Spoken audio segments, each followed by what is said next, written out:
नमस्कार, PM news में आप सभी दर्शकों का स्वागत है। मैं आपके साथ राजू मिश्रा।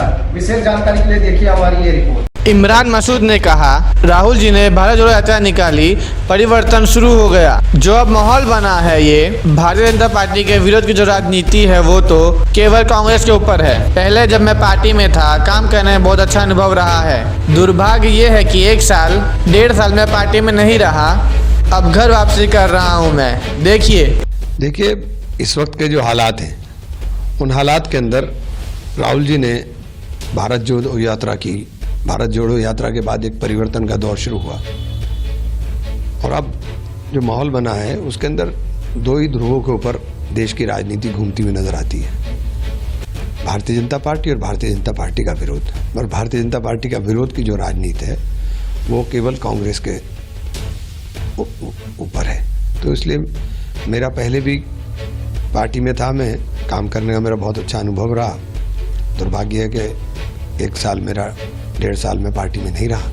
अपने घर वापसी कर रहा हूँ, घर वापस जा रहा हूँ। देखिए 2024 जो है वो बहुत महत्वपूर्ण चुनाव है और दोनों के लिए महत्वपूर्ण है।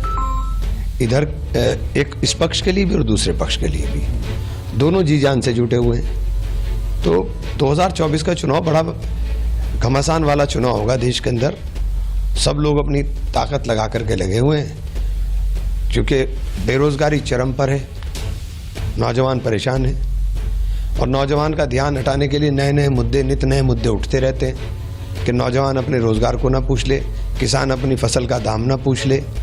तो ये जो हवाई वादे कर करके सत्ता में आई भारतीय जनता पार्टी, इनको जवाब देना भारी हो रहा है। देखिए अब पुरानी बातों के ऊपर चर्चा करना फिजूल है और अब नई पारी की शुरुआत है।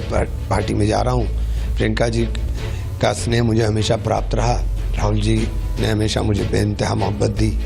तो मेरे अब अपने घर में वापसी कर रहा हूँ, अपने राजनीति करेंगे अब और राजनीति कैसे देखते हैं? कल जो है भाजपा ने एक पोस्टर वायरल किया है अपनी बीजेपी की वॉल से, राहुल गांधी को रावण के पोज में दिखा है, कैसे देखते हैं? तुच्छ मानसिकता है। देखिए जब आपके पास विपक्ष के सवालों का जवाब नहीं होता तो आप इसी तरह की हरकतों पर उतरते हैं। तो ये तुच्छ मानसिकता है, इसका क्या जवाब दें? संजय सिंह को गिरफ्तार कर लिया है, अभी और भी पता नहीं कितना गिरफ्तार करेंगे, किस किस के ऊपर आप पता नहीं है। मतलब आप देखिए ऐसा माहौल बना दिया कि आप विपक्ष की आवाज ही नहीं, कोई बोलेगा।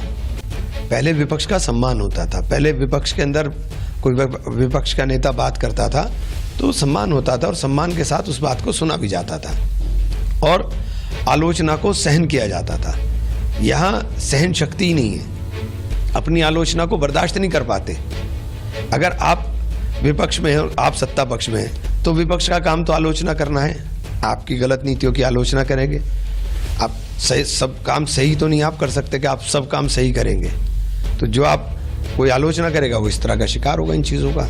तो ये लोकतंत्र में ठीक नहीं है और ये लोकतंत्र के लिए बहुत खराब है। आप जो अपनी बात मुखर तरीके से कहने वाले नेताओं में से जाने जाते हैं। पश्चिम उत्तर प्रदेश एक बार फिर मांग उठी है, कैसे देखते हैं, क्या? देखिए पिछले 82 से 40 साल से ज़्यादा हो गए उत्तर प्रदेश, पश्चिम उत्तर प्रदेश के अधिवक्ता आंदोलन कर रहे हैं पश्चिम उत्तर प्रदेश में एक बेंच के लिए। हमें न्याय के लिए 750 किलोमीटर जाना पड़ता है। हमें इंसाफ मिले उसके लिए 40 साल से हम मांग कर रहे हैं कि हमें बेंच मिल जाए, हमें बेंच नहीं मिली। पश्चिम उत्तर प्रदेश खाद्यान्न का बोल है, पैदावार हम करते हैं। पश्चिम उत्तर प्रदेश में जिस तरह से इंडस्ट्रियलाइजेशन हुआ, टोटल रेवेन्यू का 70% से अधिक पश्चिम उत्तर प्रदेश जनरेट करता है।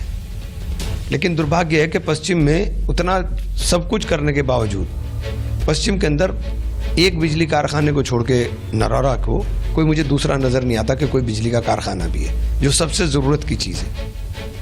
तो ये चीज़ें हैं कि हमें जितना हम कमाते हैं उसके सापेक्ष में हमें मिलता नहीं। पश्चिम उत्तर प्रदेश के अंदर जो राजनीति करने वाले लोग हैं, मैं किसी एक दल की बात नहीं कर रहा हूँ, मैं सबकी बात कर रहा हूँ। आप सब सरकारों को उठाएं तो पश्चिम का प्रतिनिधित्व अपेक्षाकृत हमेशा कम रहता है, हमेशा कम रहता है। जितना पश्चिम को मिलना चाहिए उतना प्रतिनिधित्व सरकार में भी नहीं मिलता, किसी भी सरकार में। प्रदेश अलग होगा, मैं इस बात से बालियान साहब की पूरी तरह से सहमत हूँ कि अगर पश्चिम उत्तर प्रदेश अलग होगा, ये देश का सबसे समृद्ध प्रदेश होगा। अब हमें दीजिए इजाजत, हम कहीं फिर और खबरों के साथ मिलेंगे। हमारे चैनल को लाइक शेयर सब्सक्राइब करना न भूलें। नमस्कार।